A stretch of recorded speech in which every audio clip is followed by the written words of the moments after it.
Hi everyone, welcome to the Wellington County Museum and Archives. I'm the curator here, Hailey Johnston, and today I'm talking to you inside of our ceramic storage room, which is one of our many artifact storage areas here at the museum. And I thought today it would be nice to give you a behind-the-scenes tour of what we do in this room here, what kind of things we store in here, and what treasures we can find. So I'm just going to turn the camera around and start the tour. So this is the room where we store anything that's made of ceramic. Also anything made of porcelain. Here we have some wonderful antique porcelain dolls that we have them boxed up here, so that they're not resting on one another and crushing each other under their weight, and we can make the best use of our shelving units here. We also store, as I mentioned, porcelain. We have some child's tea sets here. Anything made of glass, have some glass things. We also have things that are made of stone. So here we've got some curling rocks. We've also got some carpet bowling balls here that we have nestled snug as a bug in this box, all wrapped in ethafoam so they don't rub against one another. We use ethafoam to line the shelves themselves as well, actually, and that's because all of our shelves move, and so we want to reduce all of the vibrations possible because vibrations can be quite harmful to artifacts.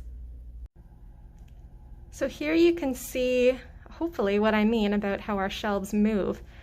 Each of these shelving units has a crank on it, and there are these tracks on the floor that they run in. I'm going to try to do this as smooth as possible.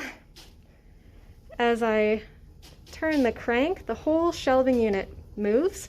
This aisle closes, and it opens up an aisle over here, and that means that in this whole room we can get away with just one aisle for many, many rows of shelving. It lets us cram in as much as we can into one space because, as you might expect in a museum with thousands and thousands and thousands of artifacts, space is at a premium. Here are some of the glass medical bottles that we have.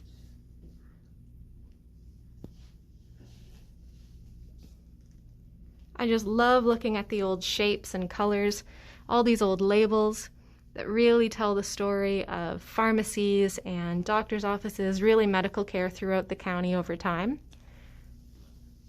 We also have, right next door here, some old inkwells.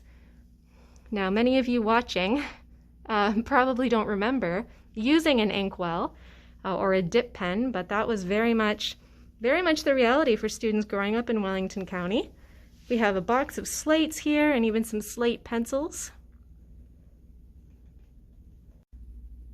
Here are some cups and saucers you'll recognize, of course. I'm sure you have tons of these in your home. Very common, very beautiful. Each one is unique. But something you may not have seen before is this type of cup and saucer. This is called a mustache cup. And if you were a gentleman who wore a mustache, specifically a waxed mustache, say in the Victorian era, and you liked to drink tea, it was a bit of a nuisance. The steam and the hot tea would melt the wax of your mustache would get dipped in the tea, it would droop, it was very messy, not very gentlemanly at all. So this neat little idea, this cup has a little shelf on it, and it acted as a little shield. So you would sip your tea through this hole, and your mustache would stay dry. Really neat. Now down here on this shelf, I've pulled out these 4 cups because I wanted to show you something really, really cool about them. We're going to take a look at them in the normal lighting here. And you'll notice that this first one has a bit of a crackle pattern. This one's pressed glass. They're both sort of a greenish yellow. We have the similar pattern over here, more of an amber glass.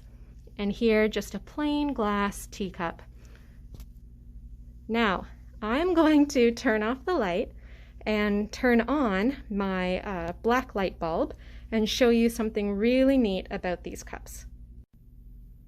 All right, now you can see the 2 cups that were greenish yellow, if you remember, on the far left.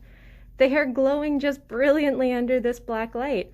And the reason for that is because they're made with a uranium oxide. Uranium being a radioactive material, when it interacts with the UV from this light, it produces this quite spectacular glow. Whereas these other 2, oh, look how the pattern really shows up. Beautiful. Whereas these 2, don't have any uranium oxide in them, and they don't glow at all. Now, uranium glass is quite safe, I assure you. This was made in the 1930s. This was very popular, and it fell out of fashion in the 1940s because, if you recall, there was a war on, the Second World War, and uranium was a strategic material required for the war effort. So companies were no longer able to get the uranium that they needed to produce these glasses. And they weren't making them because they glowed under black light. That's just a side effect. They were making them because that greenish yellow color was just considered it was a beautiful color. It was another nice option to have for your glassware. It wasn't for its glowing properties, but it's a really neat little historical fact that we have here. Thanks for joining me today on our behind-the-scenes tour. Keep an eye on our website, www.wellington.ca, for more great videos, and I hope to see you soon at the Wellington County Museum and Archives.